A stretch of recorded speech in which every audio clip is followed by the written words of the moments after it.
The advice and opinions expressed by the host of Autism Live and her guests are meant solely as suggestion and should not be in any way construed as child-specific advice. Any choices you make in determining your child's treatment are completely at your own discretion. Dr. Doreen Granpeesheh is the Dr. Doreen is an expert in autism. Doreen Granpeesheh. Dr. Granpeesheh. Dr. Doreen Granpeesheh. Dr. Doreen Granpeesheh is a visionary in the field of autism. Now you can ask her questions on Ask Dr. Doreen.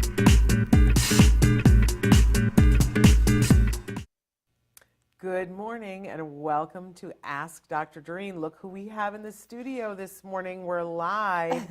It is the Tuesday before Thanksgiving. I have no idea what, it's the 22nd Is of it November. already? Yeah. Yes.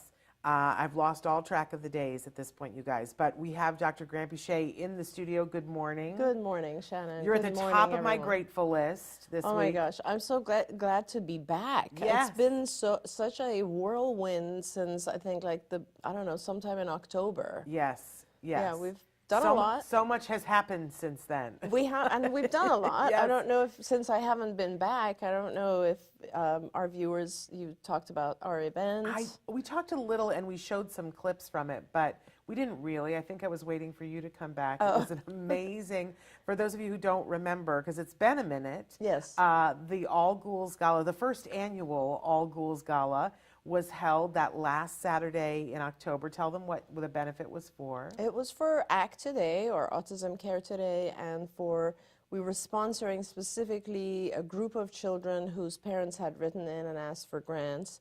And of course it was a huge Halloween event, and you know, as I had thought, a lot of people out there are like me and they enjoy dressing up. Yes. So it was a pretty big event, and Yes. we had pretty good coverage and really good sponsorship, and I think it was a great success. I will never do it at my house again because that's impossible. But yeah, I'm glad that we had so many people, and it was just great. And today, I guess, if we have the opportunity at the end of the day, we should look at giving out some grants, which is wonderful. Absolutely. It's very exciting. Absolutely. And then after that, I don't know if you know, like literally the day or about 20 hours after that party, Yes.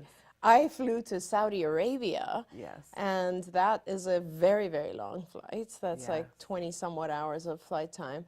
And then I was there for 10 days. Yes. And that was also wonderful in a lot of ways, sad, but also wonderful. It's a very different lifestyle, and that was an adjustment for me. Even though I was born in Iran, you know, I grew up in a very Western culture, and Saudi is still has certain rules that you have to adhere to. But I saw clinics, I saw schools, I saw families with autism, I saw charity events. I went to an incredible charity event that raised literally $2 million in about 3 hours. Wow. I mean, it was unbelievable because... Did we get the names and addresses of those people? Yeah. Well, let's invite them to next year's All Ghouls exactly, Gala. exactly. And it was a really well done event too. What they had done was a family, the family that you and I both know, had sponsored 100 artists, painters, to work individually with 100 children on the spectrum for a period of about, I think, 3 to 6 months. And each had produced an art piece, and now the charity was selling the art pieces. How brilliant is that? Right, and with that money, now they're going to have a building for art for kids. So that, I mean, it was my fantastic, goodness. right? So, and then I saw schools that are magnificent and lack really high quality ABA type knowledge. I Okay. saw centers where I was So they actually... needed you. It was really important to be there, let's Yeah. put it that way. And then the centers that I went to was very interesting because I met some really talented registered behavior technicians out there, RBTs. And I observed their work and they were fantastic. I think all they were missing was like a really advanced curriculum, Yeah. like skills. So I'm looking forward to trying to help some of the organizations out there. And, you know, hopefully, excuse me, hopefully I'll be able to help them because, you know, as you know, once I sold CARD, I signed a non-competition agreement with CARD. Yeah. And so obviously it's they hold me to that. Yes. But, you know, from my perspective, helping families on the other side of the world is not really competitive. Right. Since CARD really has no intention of opening anything in Saudi Arabia. Right. So I'm going to go ahead and assume that it's okay to help, and I really want to help the families out there and across the Middle East, you know. Yeah. There's kids everywhere Wow. who need our help. And then I came back for literally 2 days. Yes. Then I flew to Philadelphia for, Yes. and this is another wonderful thing, the Eagles Foundation partnered up with UBS, and they had this autism roundtable, which they've had, I think, 6 or 7 times now. I've been to a few of them before. And I did a keynote there about kind of the history of autism, ABA, and sort of, you know, how the world of autism and ABA has changed. Yes. And that was awesome as well. It was really nice. There were and I met, and this was a very cool thing for me. Yeah. 2 different parents were in the audience, and it wasn't a big group. It was, I'd say, somewhere around, I don't know, 70 to 100 people at this roundtable. And 2 different parents came up to me and said, you know, one parent said, you evaluated my daughter and treated her 18 years ago, and then told me all about her. And then a dad came up and said, yeah, my son was with you 20 years ago. He's like 32 now. Yeah, and I was like, wow. That tells you, you know. It's pretty cool, though, to like, I remembered the dad, actually, but it's just really interesting to go back that far. And I got a text from Danny Bowman because she I met saw you her and there, took a picture. You guys know Danny because she appears on Autism Live fairly regularly. She is one of the girls on Love on the Spectrum, the USA version. She's the one that's the animator.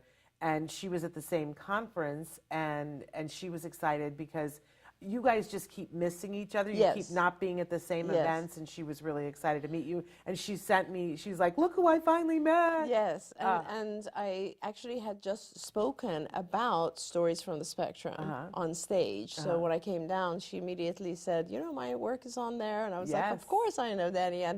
And she is so beautiful. Isn't she? Like, in Stunningly so many beautiful. ways, like inside and outside, like just gorgeous. And talented, too. I didn't want to leave. She caught me right when I was leaving because I had to catch her flight, but I didn't want to leave after I had met her. Well, we'll have to get you guys together That more was often. lovely, yeah.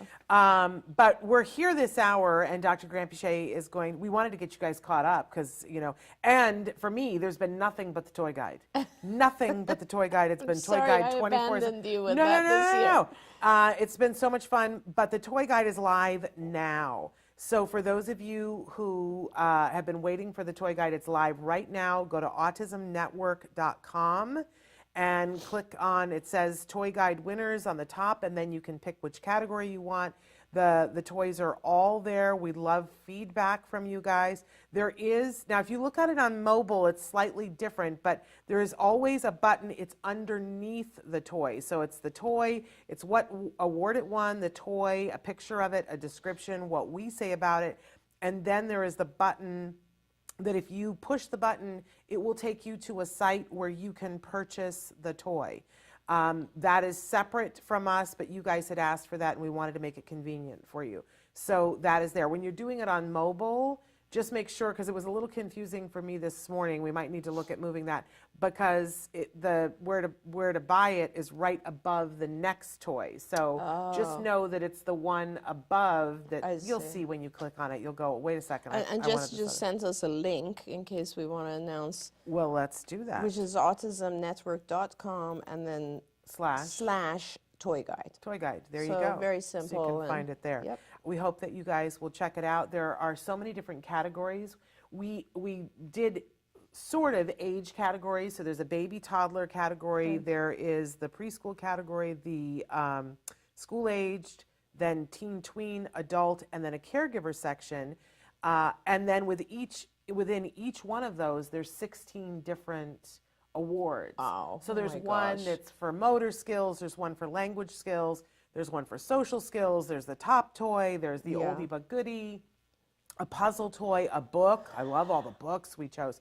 But I always say to people, start with the age that the individual is and look at the toys and gifts in that category, but then click on the other ones, because you might have a teenager that likes one of the toys in the adult section, and a lot of times, I mean, people have already looked at it and said, wait, this is in the adult section, because I just don't believe in you have to do something that's age appropriate. So I was actually going to talk about, I'm glad you said it that way, because I feel like there's one of the questions I get a lot, Shannon, is it okay for my 10-year-old to play with toys that are like for 4-year-olds? Right. And that's kind of an interesting question in itself. And I would say, toys have two purposes, I think. One is just recreation. They're fun. Yep. They're reward. They're reinforcer. And the other is they also mediate interaction with others, okay? So they are like, when you have a toy, other kids will come up and be interested, and then you end up engaging and so on. So if it's, so for the first purpose, I say children should be allowed, and adults too, by the way, should be allowed to play with whatever. It doesn't matter the age. I agree with you completely. The importance is that it is rewarding to them. And so it's important also for our parents who are looking at the toy guide to consider that. Like, look at the things that your child is into, right? And go to that toy or that level as opposed to just their age. But for social purposes, I think it's also important for our kids to learn to play with the toys that are popular and age appropriate, because they draw other kids. And that's basically what you have to do, is a little bit of both. In fact, we added a category this year we've never done it before, but this year we added best video game. Oh, I love that. And we chose things in those age norm categories that are really mainstream, that are not bad, Right. that are good games where they'll actually be building social skills in them for those video game winners. But you'll see that there are some things, and we sort of label and say this is a mainstream. Yes. Like there's a Yu-Gi-Oh! Trading game that's in there, and it's labeled this is a good mainstream when you're trying to get them to socialize with people in their age range. But thank you for being one of the experts because just yesterday somebody was saying something about, well, my 21-year-old wants to play with Thomas the Tank Engine. Yeah. And I said, you know what, they're 21. Yeah. Let it go. I just flew back from Texas, and on the plane I watched, Bullet Train? Yeah. And there's an adult male in Bullet Train that the whole movie, he talks about Thomas the Tank Engine. Oh, he does. Every single time something comes up, he compares it to Thomas, and he says, oh, you're like By the way, how amazing was Joey in there? Oh, she's so good. She's amazing. Joey King, right? who was one of the recipients of an award that we gave at the All event. Girls Gala. That's right. Oh, she's amazing. She in that. is. It's on my list. I want to watch her as the princess, Oh, she just like leaps all over the place and beats the crud out of all these men. It's incredible. She's Joey. If you guys don't know, she's been somebody who's been a supporter of Autism Care Today since she was this little. Yes. I mean, you could carry her around in your pocket. She was so little. And she was Huge always advocate. so lovely, like even when she was a little child, she was always so gracious and yeah, so I was very happy that we were able to give her an award. I found out part of the secret of that because she would be little and she would be on the red carpet and she would be speaking very eloquently and intelligently about how people on the spectrum are amazing, and she would always say, one of my best friends is someone who's on the spectrum and she is fabulous and she is wonderful. Well, I didn't know who that best friend was. Chelsea Darnell. No way. Yes, wow. I did not know that. So, That's and then when I found that out, I was like, well, that all makes sense. Totally doesn't it? makes sense. She Yeah. was around someone her whole life and had that opportunity to see what that was So, she's been out there since she was little trying to tear down the stigma Yep. of, hey, we're all cool. Let's all be together on this.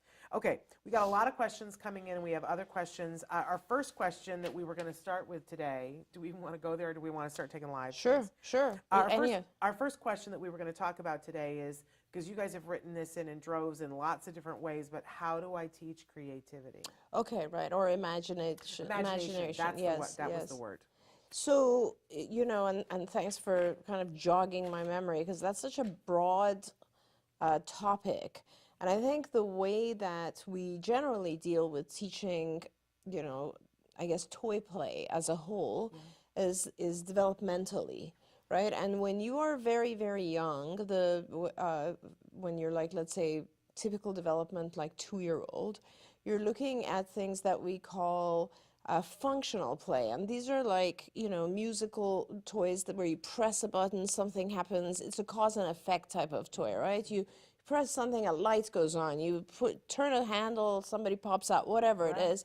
So cause and effect type toys, and so you want to start there because those are intrinsically rewarding in a sense, because the child does something and they immediately get a response.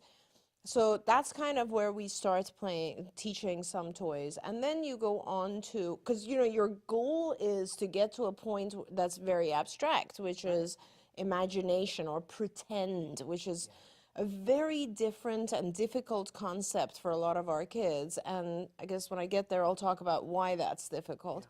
But you start with that, and then obviously you will go to things that are like more play that is functional, and you have actual objects that you're using. So for instance, before you go to teaching someone, let's say, dressing up, which is an imagination type thing, or pure pretend, you'll do something that's more symbolic. So for instance, you use a toy telephone and you teach the child the function of the toy telephone, because a lot of our kids, they see you on the phone, and nowadays obviously a toy telephone is going to look completely different from the phone they see you on, but there are actually toy telephones like this now too, yes. So, and you teach them by modeling, kind of like, oh, hi, I'm talking to Mom, how are you, and so on, and then they see that, and then you care. And again, Shannon, as you know, like with skills, there's 10 different things going on at the same time that kind of come together, right? So separately, you want to make sure that the child has already mastered enough language and a specific lesson, let's say, called greetings, where they're able to say, hi, my name is, who are you, what are you doing, like some basic social conversation, which now you do it first for real, like you get on another phone, your child is on the phone, and then you do it pretend, where there isn't another person on the phone and they're pretending, and then you do it without the phone, so you do it like holding another object. Right. Being able to pretend or have imagination means that you're able to come up with objects and things that aren't in reality used the way that we normally use them, right? It's something in your mind. Now, that is so hard for our kids because of the whole theory of mind concept. And, an example of this is when a child wants to, they're very, very rule governed, right? Something is black or white. And if I take, let's say, a phone and pretend that it's a plate, that just doesn't fit into the normal rules. They look at you like you're crazy. It's just not part of the rules, right? And with a lot of our kids, you have to realize we teach massive amounts of information to them after the fact. And they're classified after their age group, right? So like at a later age, and they're classifying this stuff as we teach them. So for instance, when you teach them about plates, you teach them, usually it's round, it could be square, it's something that you put food on, it's made of china or plastic or whatever.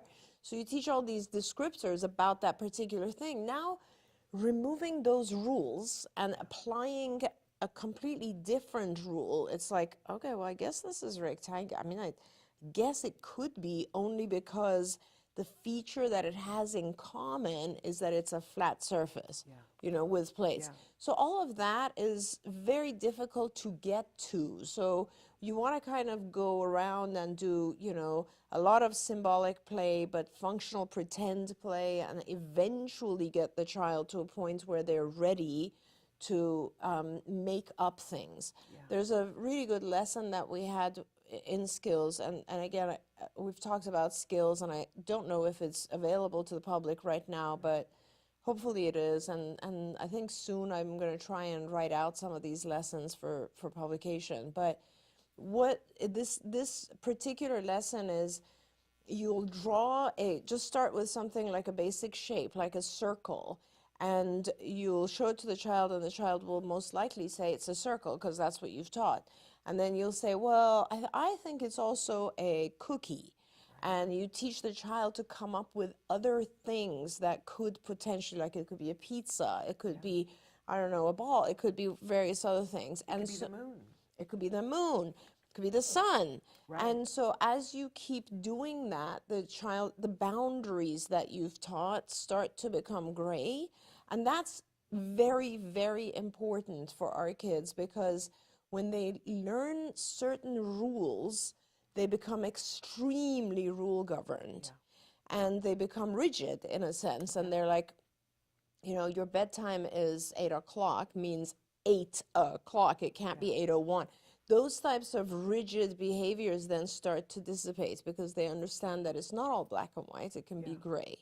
And imaginative play also comes a lot from things like, for instance, once you get to the point where your child can have a conversation about what they're seeing on TV, like cartoons or so on, and you can sit and talk about, like, you know, oh, that was funny, he was flying, but you can't really fly, right? That's pretend. And so making kind of two buckets of things that are real and things that are pretend, and that you can have fun with the things that are pretend. And that's kind of also where dressing up comes in, where, you know, you dress up as a fireman or as your mom or whatever it is, and you talk a lot about pretending to be that person.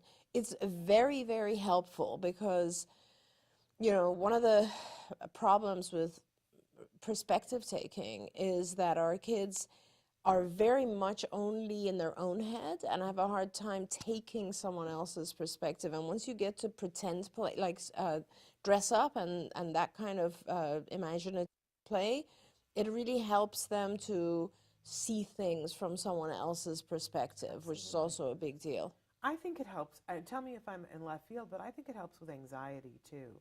That if you are so rule governed, and the plate can only be the plate, and that's all it can ever be. I see, because this is the thing I love the most. I'm the aunt that always would come over and pick up my coffee cup and be like, hello? Oh, it's the phone, it's for you. And the kids would always look at me like, what? And it would be this thing, and then they would go, oh. And it takes a little bit longer with a lot of kids on the spectrum, but I find that you can get there with them too. And when they go, oh, then this could be other things, I could have fun with that.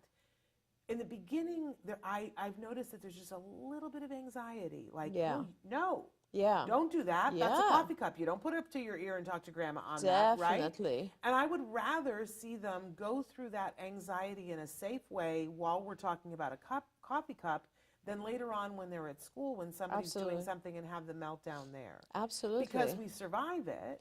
100%. And, you know, Shannon, you bring up a really important point. The whole concept of just our kids and how much anxiety they bear all the time. And, you know, I've talked a lot about how I think just having sensitivity to light and sound causes anxiety. Having to be in a social environment where you feel like you're not able to understand or speak as well as others causes anxiety. All of these things cause anxiety. Now, one industry as a whole, where I think a lot of people who flourish in that industry come from a place of anxiety, is acting. Oh, yes. Right? When you're an actor, you're on stage being someone else, and that helps. I've talked to a lot of people who do that, and comedians, actors, and so on, and they're like, you know, my anxiety is completely gone because I'm someone else. Yes. And teaching our kids to actually like be able to put on that persona and then get a lot of reward for it, like a lot of like, wow, that was incredible acting, Yeah. is something that will definitely help their anxiety and it will give them an out. Yeah, well, I mean, you as know, you I know. love that. Yeah. And everybody I know in theater, because I don't know if everybody knows, I used to teach theater. That's what my master's degree is in, Exactly. theater. And so I used to teach college theater, and I would always say it's called a play for a reason. Yes, 'Cause we're yes, playing, yes. I right? love that. But it does help with anxiety. Okay, so I hope that question is answered. That's the beginnings of how to teach imagination. So let's get to some of the questions that you guys have had coming in. I think Traven probably already showed you some of the ways to connect with the show, some of the different ways that you can be watching. We really want to remind you, especially today and right now, that if you go to our website, autismnetwork.com, that's a hub where you can be connected to everything, the toy guide, Ask Dr. Doreen, Autism Live, Stories from the Spectrum. And when you're on that site, about 6 seconds after you join it, a pop-up will come up and ask if you want to join to be on our mailing list. And we have not been sending you things because we don't like to abuse that, right? Right. We only like to use that when we've got something good. But I will tell you something that later on this week, we're going to be sending out a newsletter for all of you for Black Friday, and there's going to be at least one coupon in it that's going to be for money off of one of our favorite toys this year. So Great. you're going to want to get that email. Awesome. Because when you see this toy, you're going to want it. So please, if you haven't already, sign up to be on that newsletter because you're going to be hearing from me, and we're going to do that again in December.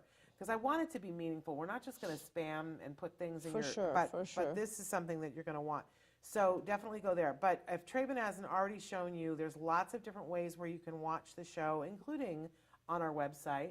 And if you're not watching live now, watch in podcast. We're available any place that you get your podcasts for free. If you want to watch picture and sound, our home for that is YouTube. Definitely check out our YouTube channel there. And you can subscribe to our YouTube channel to know things that are going on there as well. So Teresa has written in, good morning to everybody, by the way. I'm saying hi to Teresa, Liliana, Yasmin, and then Shas, I don't know, and Susie, good morning to you, and many others. The list is way too long. Felix, good morning, and Michelle, hi. So Teresa was first this morning and wrote in and said that she's a graduate student, and she says, if my hypothesis is automatically maintain function, how should my trial basis FA be conducted? Okay. Yeah. Dig into the jargon there. Sure. So, your hypothesis has to be some sort of assumption. So your hypothesis is automatically maintain function is this or that, right? It's not just about automatically maintain function. It's some aspect of that. So maybe you can also tell me more about that. But that being said, and I don't just know for what our you just viewers, said. Yeah. just for our because when you're doing a hypothesis, your hypothesis is, let's say, the moon is green. Okay. You have to have an idea, and then and that's your hypothesis, and then you have to go about proving it right or wrong. I see. Right? Yeah. So with an automatically maintained function, what Teresa is talking about is essentially there are behaviors where in behavior analysis, and I've talked about this a lot because, we don't know what the function is. And as you know, with behavior analysis, you are always looking for the function of a behavior. So for instance, if I hit you, it's either going to be because I want something you have, or I'm trying to get out of a situation, or I'm trying to get someone's attention, or there are specific functions, right? And those are the ones I always talk about where I say it's either to gain something or avoid something. Right. So, but with automatically maintained behaviors in behavior analysis, we say they are intrinsically reinforced. That means there's something going on inside that is maintaining that behavior, right? I always say the paycheck is on the inside. Exactly. That's the best way to put it. Okay. And I think what Teresa's asking is like, if this, and with a functional analysis, what you're trying to do is you look at a behavior and you look at what happened right before it and what happened right after it, and because your point in behavior analysis is to change either the antecedent or the consequence or both, Right. in order to change that behavior. Right. So with automatically maintained behaviors, that's very difficult to do. So because you don't know what's going on internally, right? That's causing this or is the consequence of it, right? So for instance, a great example of an automatically maintained behavior is, let's say, visual stimming, right? And if someone is like looking at stuff like this, you don't know what they're getting out of that. What is the function? Why are they doing this?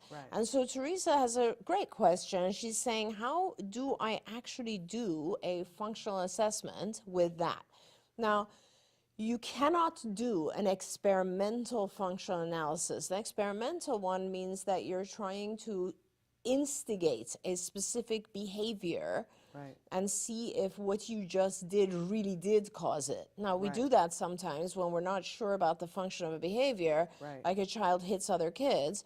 We're going to try different types of scenarios to actually provoke that behavior. In a very controlled environment, very experimental FAs are always very controlled. So with an automatically maintained function, you really can't do that because it's not in your control. But you can still observe. You can do an observational functional assessment where you're looking and seeing that every time this, and you have to do lots of observations, and you'll see that when these particular types of behaviors occur, there's usually something before or something after. Now, I love this question, Teresa, because I've always thought to myself, what is it internally? And I've classified in my own head, and that might go into your thesis, I don't know, but you might want to classify them and see if you can identify different types of possible antecedents. So for example, for me, certain behaviors, certain self-stimulatory, ritualistic, stereotypical behaviors actually show pain. They show a reduction of pain. So for instance, escape from pain, okay? And those would be things like when you see a child who's body rocking, but they body rock against something, like against the counter, against the stool or arm of a chair, something like that, where they're actually putting pressure on their stomach. Another thing with body rocking, which is very interesting, and you can read about this, is that when you do this motion, you are activating the parasympathetic nervous system, which is calming, it's soothing. This is why we have rocking chairs. And rocking chairs move back and forth in that motion. So if a child or an adult is doing a lot of this, you can be pretty sure that they are enjoying the activation of the parasympathetic. And so they're seeking that, right? If I was very, let's say, anxious or irritable or whatever, and someone told me, hey, do this, it's just like when we sit down and do meditation, right? Why do we do meditation? We do it to calm ourselves. And so this could very likely be a way to calm. So that kind of answers your question. The function is to produce calmness, right? So that's one.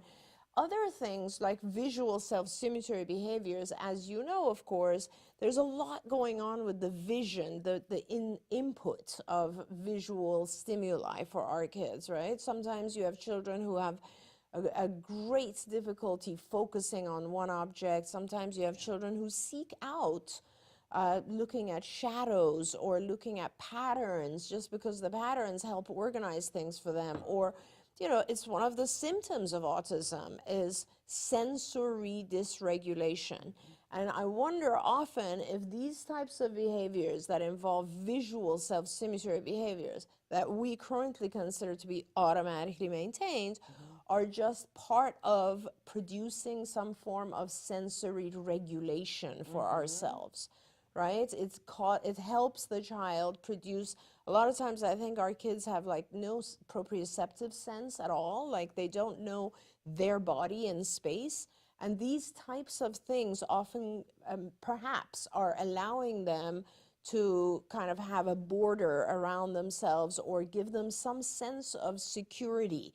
Now here's the last one, and then I'll let your imagination go with it. But what I've noticed a lot of times, like you look at some of our self-stimulatory behaviors with our kids, they're very much similar to obsessive compulsive behaviors. So for instance, lining up objects, hoarding, holding two things together, putting things in a perfect order. Those types of things, those are OCD. Those are obsessive compulsive behaviors.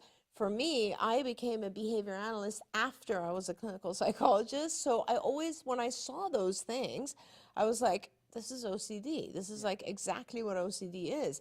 And OCD, don't forget, the compulsions and obsessive compulsiveness are a result of anxiety. We think our hands are dirty, that's the obsession. Then the compulsion is washing. The compulsion gets control over the obsession. So that could very well be as well. Our kids maybe, because of the way they see the world, right? It's very disorganized, very floating in air. There's no floor or walls. Everything is all over the place visually.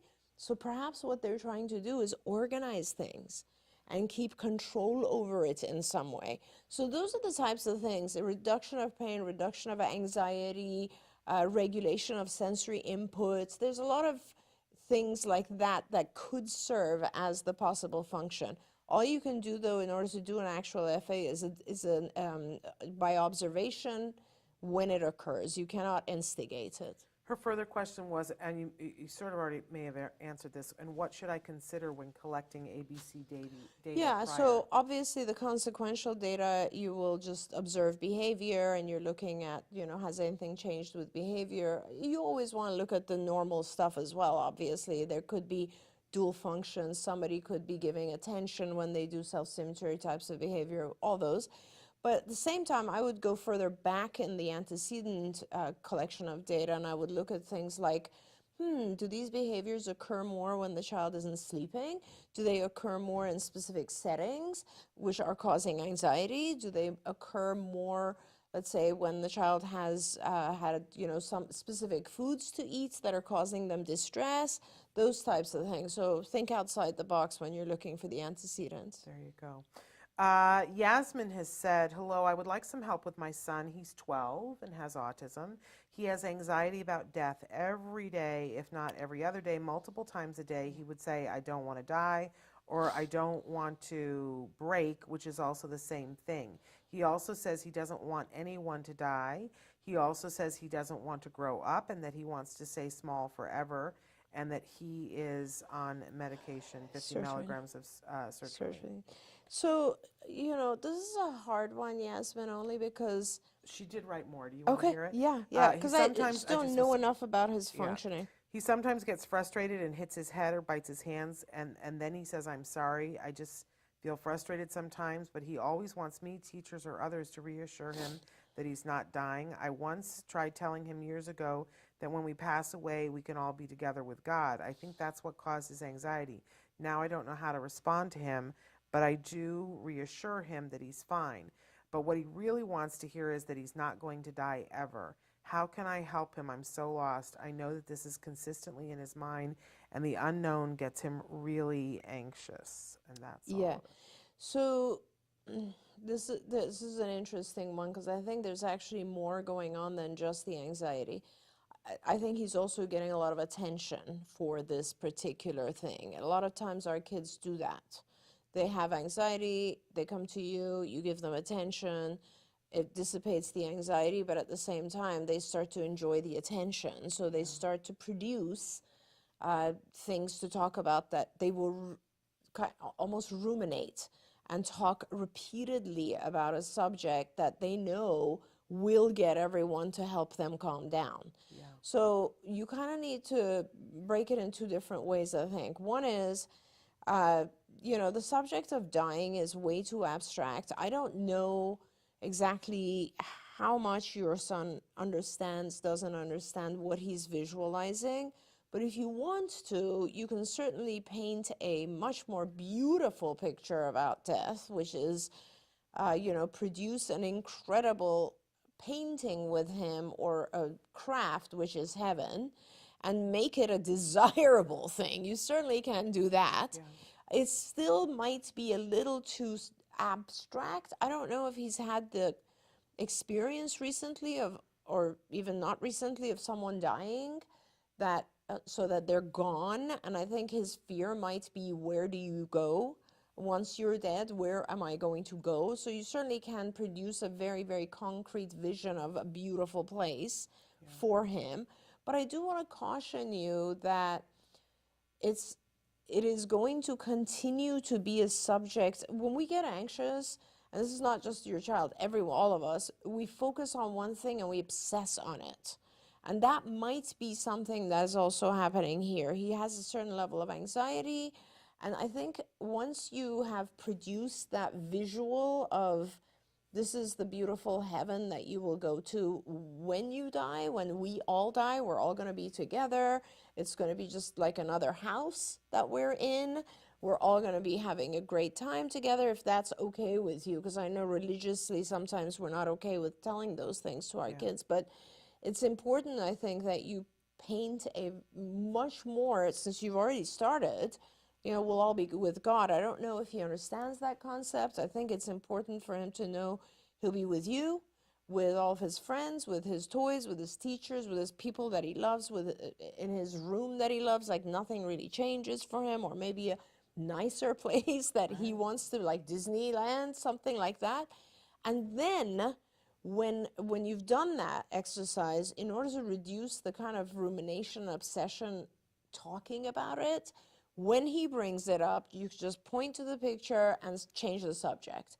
Because I think you need to start changing the subject, because it's become one of the ways that he interacts with you and his teachers and everybody. And you don't necessarily want that to be forever the only topic that he can talk about, right? Yeah. So that's kind of important as well. Now, I want to give you one other technique, which I think will help with any kind of anxiety, and that's just, breathing exercises, visualization of very positive things. It's always important for our kids to learn self-soothing. Self-soothing is really, really good. And I teach our kids self-soothing by just giving them a corner of their room that they design. You get a big, huge bean bag for them. If they like music, you give them sound deadening headphones. You play their favorite stuff there. If they like an iPad, whatever, the stuffed animals, blanket, whatever it is. And in any scenario where they're not feeling well, that's a place for them to go and self-soothe. So that's another thing if he's really experiencing anxiety. She says they did have a death recently, a few months ago, but they have not yet told him. He believes that the person is still in the hospital. And she asks the question, how do I present it to him? I think she's talking about the visual. I'm not sure. She says, do I say when he asks me if he's dying, or do I set up a day to explain that for him, the visual of a good I would place? set up a day separately, and I wouldn't engage with it when he's saying I'm dying. And I would just start to I would do that pretty fast, pretty soon, and just talk about the beautiful place. Now, sometimes our kids, we don't tell them something, but they hear, they overhear, or, he may know that if someone goes to the hospital, it's not necessarily a good thing, that kind of stuff. So it probably did evoke the whole thing, but I think you can make it a much better experience for him. There you go. Okay, I want to turn to, wait a second, I lost my place. I think. S.H. Ash Yes. said, Dear Doreen, for 9-year-old third grader in gen ed classroom, still has problem with friendship, is fully verbal. School has pulled out special ed support and speech. Only support remains is social group. He still has a big time problem with flexible thinking and friendship. What can be done by the family now? So that is a fantastic question, because a lot of times we think that, and this is, a lot of parents will ask me, why do I hold children out of school until I've taught them a ton of skills? And that's because of this, because a lot of times we think if I put my child in school, they're going to get the support and the experience, and they're just going to learn in vivo, is how I say it. So kind of like as they're living life. And that doesn't usually happen, because there's a lot of feelings and anxiety and skill sets that are missing, and there's a lot of stuff. Let's be honest, the other kids aren't nice. 100%, Shannon. You're and absolutely that's not right. helpful. Totally right. That's a really And nobody ever thinks of that. And that's a big part of it. So you want to teach the skills that are necessary to be successful away from home, from school, and in a very positive environment. So you mentioned, for instance, flexible thinking and friendship, because those are two separate concepts. Let's talk about each one of those. Flexible thinking, easy to teach, because you take a bunch of stuff at home that usually would have a rule and you make it upside down. You just take the rule and make it funky. Whether you're playing a board game and you say, well, now, today, you know, the person who wins is the one that loses all their cards, or the person who wins is the one that whatever. And you change the rules, right? Oh, we're supposed to do this, but today we're going to play it in a different way. That thing that I was talking about earlier with the drawings, like a lot of times you could just take something, and that helps flexible thinking as well, and saying, oh no, this isn't a cookie, this is a piece of pizza, or this is whatever, a moon, or all those types of things. So changing rules, changing order. So let's say we wake up, we brush our teeth, and then we get dressed and we go, today we're going to do it different. So you do things in different ways and you teach your child it's all good. All of everything can be done in a different way, right? So that's part of it. And also remember the part that this is so today has turned out to be all about anxiety, which is kind of interesting. What bothers us when we become inflexible, it's because we're anxious. So inflexibility gives us control. Having specific rules about things happening at a certain time and in a certain way makes us feel more in control and safer. Okay, so that tells me that he's having a little bit of a hard time in school. Something is causing him anxiety. Very likely, our kids get to a point, you know, especially 9, it sounds like great language and so on. It sounds like there's just some things that are difficult for him. My daughter, my beautiful Nikki, always used to have a ton of anxiety around PE, because she just wasn't very good physically with those types of things, you know, and she overcompensated and worked really, really hard at it, and she's like one of the most athletic people I know now. But when we're kids, there's always 1 or 2 subjects that we're just like, oh, I'm dreading that because I'm just going to be terrible at that. And so for a lot of our kids, it's just the experience of school. It's the experience of following rules and being with a bunch of other kids who are loud and unpredictable, and maybe the course content. I mean, things are harder for him. Yeah. So remember that he might have anxiety, and that's why he's trying to be inflexible. Now, you can teach him flexibility, but what's going to help him most with the anxiety is capability. Teaching him, giving him tutoring on whatever it might be. That's the better he is with things, the more self-confident he will be in school. Okay, so that's a really important thing. Friendship, that's, you know, I could talk about that for the remaining 20 minutes of the show or 10 minutes of the show. So friendship, the best things that I can tell you real quickly are, first you want to work on the skills, which are things like seeing things from someone else's perspective. So that's the whole array of theory of mind lessons, right? Teaching people, how does someone else feel? What do you think they're thinking? What types of things do you think this person might want if they were to throw a party? When they're sad, what are some things you can do to help them? Like those empathy and perspective taking. Excuse me.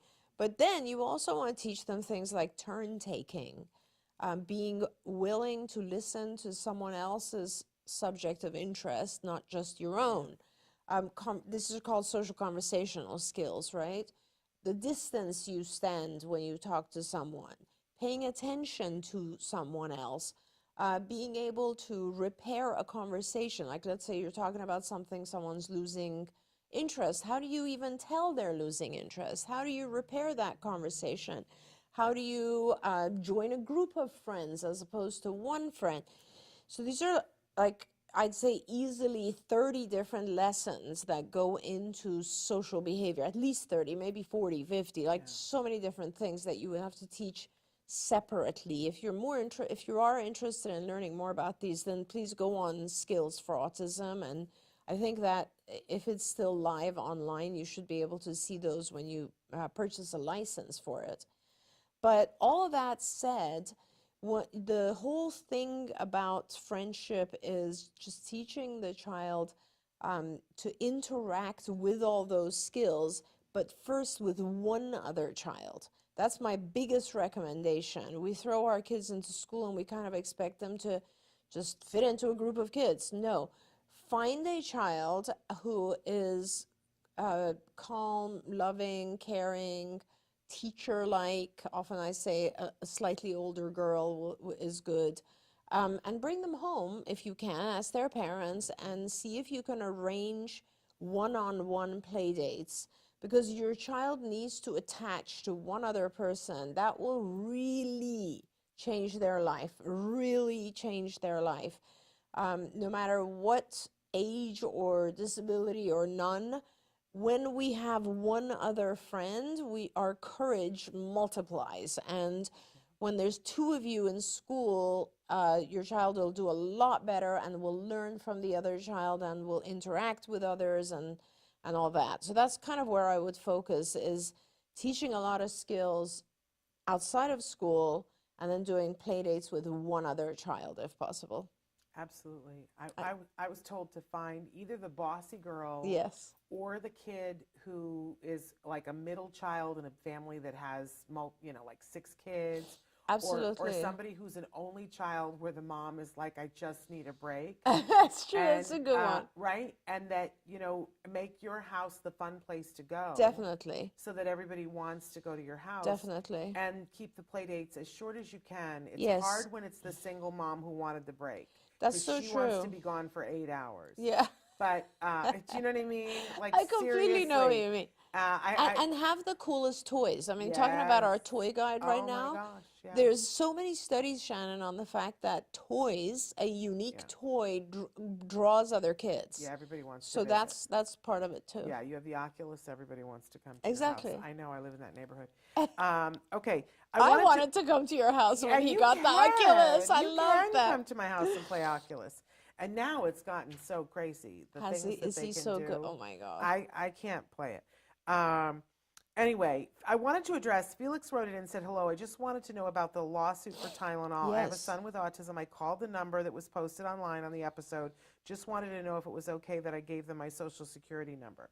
Okay, because many of you have written in and asked this question, and I want to say this, that when you watch any of the episodes in the last couple of months where we had a specific Yes. phone number, that is a law firm that I did all of the research on to vet to see that they are the real deal. And you are entering into a lawsuit arena, so they are going to need your social security number. I know we all feel uncomfortable about that. Yeah. But it is something that they will ask you. But I did vet them. Yeah. Do not. That does not extend to other things that you see online for other law firms, because there are multiple law firms. Oh, are there now? Yes. Oh, I didn't know that. Multiple around the country that are seeking This whole thing. and I have not vetted all of those. I just vetted Shapiro Law Group, and they are the real deal. So, I can speak to them if that helps you. I know it's very uncomfortable when Yeah. people start asking you, circumstances around your child. When was your child born? When were they diagnosed? You feel like, I'm letting you into my very private stuff. And then they ask for your social security number. Yeah. And you go, But if you call that number and you're talking to Shapiro Law Group, they're a very reputable law group. So That's great. Anyway. And this whole thing, it's so interesting for me because I see it all over the TV as well now. Oh, yes. But it's very interesting because we always knew that, Tylenol is a medication that on its own is very difficult to detox from. Yeah. And we are all told when our babies get vaccinated, or even when we have issues and we're pregnant, take Tylenol or give the baby Tylenol. And that obviously now together with all the research about autism and toxicity and so on, it makes sense that this would be happening now. Absolutely, absolutely. Can I tell you, I flew to Texas to be at a party, and that was the number one question that everybody kept coming up to me and Really? saying, talk to me about the Tylenol thing. And I've been talking about Tylenol for 10 years. But I mean, like, this is my issue, Shannon. I'm not sure that it's fair to sue Tylenol. I think it's more about what training our doctors get, because it's the doctor who tells you, take Tylenol, give your baby Tylenol. You know what I mean? Well, there are a lot of different aspects to this, and I think what people are learning is that, you know, it's not just one thing, and this is true of a lot of medicines, right? That, you know, you can take one medicine and be perfectly fine, and then if you take another medicine, with that medicine, now suddenly you have a problem. Correct. So what is the problem? Is it this medicine? Is it this medicine? Or is it the person who prescribed it? Or is it the person who is taking it who didn't read the things and put it together, because we're supposed to all know how things interact? So there's a lot here, but what I enjoy is that we're finally asking the meaningful questions. Yes. Because there's some sense to this. Yes. That if you take, you know, I hate it when people just try to shut conversations down and say, oh, it has nothing to do with this and it has nothing to do with that. Maybe in your body. Yeah. But, you know, people react differently to different things. I'm glad that we're looking at things, and this is coming about because a study that was done by the NIH. Yes, absolutely so right. It's very reputable. There is more work that needs to be done, but there is a question mark here. Mm-hmm. And the question mark is, what, you know, if you are the manufacturer of something, what did you know? When did you know? Yeah. That's a very important question. Yeah. Yeah. And then how did you disseminate that information? Right. To the public? Yeah. Were you, you know, so all of that's being looked at, and I appreciate that. I want to see, we don't really have time, but we have a question, a mom who is in great need. Yeah, my son has been doing speech therapy. His autism is severe, and he's not interested. He doesn't pay attention. It's not interesting. I don't know what to do. I've already taken away TV. I only let him watch TV on Fridays and Saturdays, Fridays to Sundays now, and all he does is play with his shoelaces or strings or goes to the kitchen for food. I don't know how to balance stuff. I'm trying to do my work for my career, also time to go to the gym, and for my son. I feel guilty when I'm studying, and just wondering how to deal with. I have toys for him. But he has no interest in anything that I've tried. What he does is mess with my stuff. When I have the TV off, like my laptop or keyboard, or climbs on top of the refrigerator and messes with the cat's water. He's 6 years old. He's not yet potty trained because she says that she's tried. It's very difficult. He will fall asleep sometimes between 8 to 10 p.m., and then he wakes up sometimes between 3 to 4 a.m.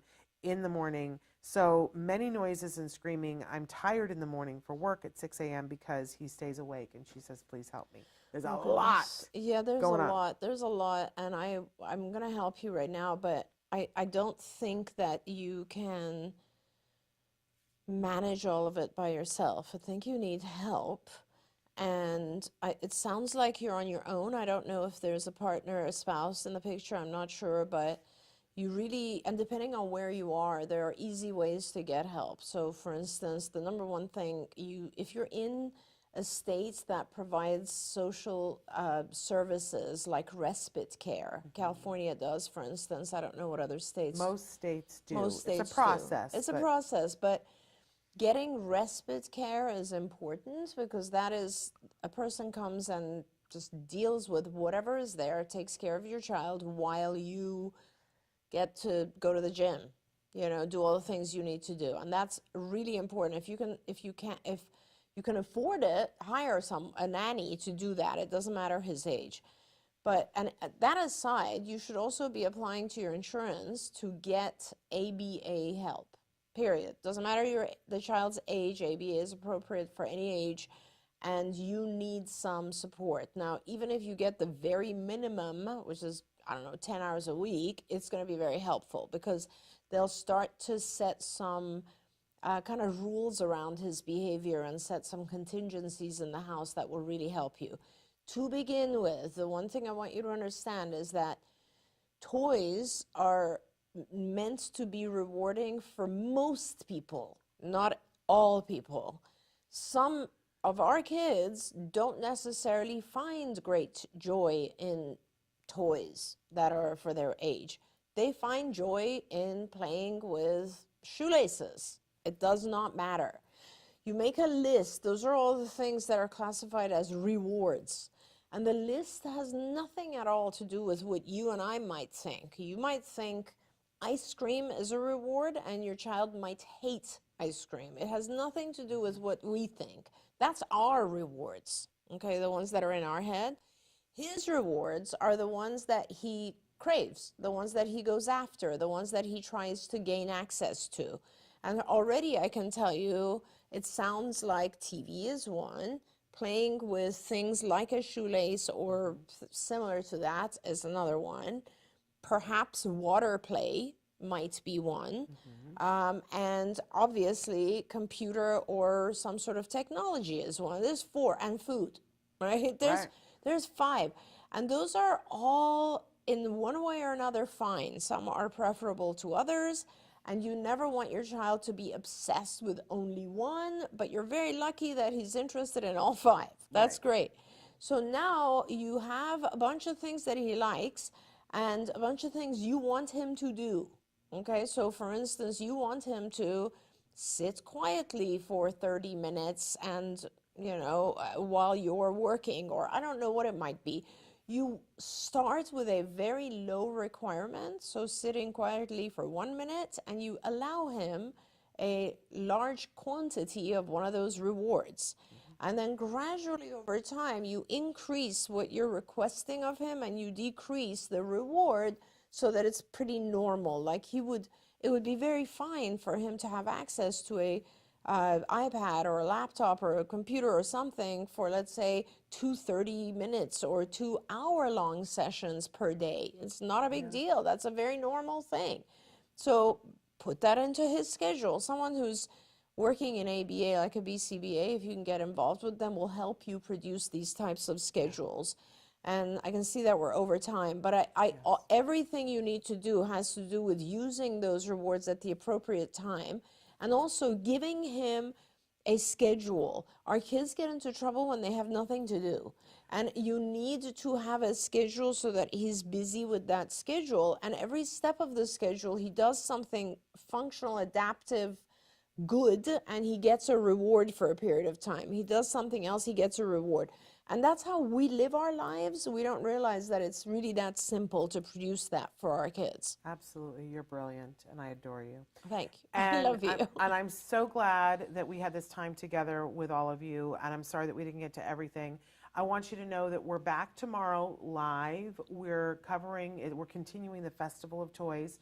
Tomorrow, I'm showing you a bunch of the winners from the teen and tween part of the toy guide and the adult portion. Then, starting on Thursday morning, we have our Thanksgiving Festival of Toys Marathon. Wow. So we're going to show you, over the years, some of the great toys that we have demoed. You'll see Dr. Granpeesheh playing with toys with me. You'll see my husband. You'll see past producers. My kids. Your kids. Nancy Allspot Jackson. Awesome. You know, the only person I haven't had made do it is my son. Oh, my gosh. At some point, I need to make him do that Absolutely. with me. But anyway, you'll see all the craziness because we play with the toys and we have a good time. So all of them, you'll get to see all of that. Traven's got that ready for you guys. But tomorrow, we're back live. But if you aren't here with us, make sure, we want to wish you a very happy Thanksgiving. Happy Thanksgiving to all of our viewers and to you and to Traven. I'm very grateful for you both. And to you. Thank you. We're so grateful for you. But don't go away. Come back tomorrow to see the teen, tween, and adult category winners because they're fabulous. Some of them are just incredible. And there's a coupon for, and make sure you sign up for our newsletter. So we'll see you tomorrow. Until then, give your kiddos a hug from me and one for you too. Bye-bye for now. Don't forget, you can watch Ask Dr. Doreen live every Tuesday morning at 10 a.m. Pacific time. We hope to see you there.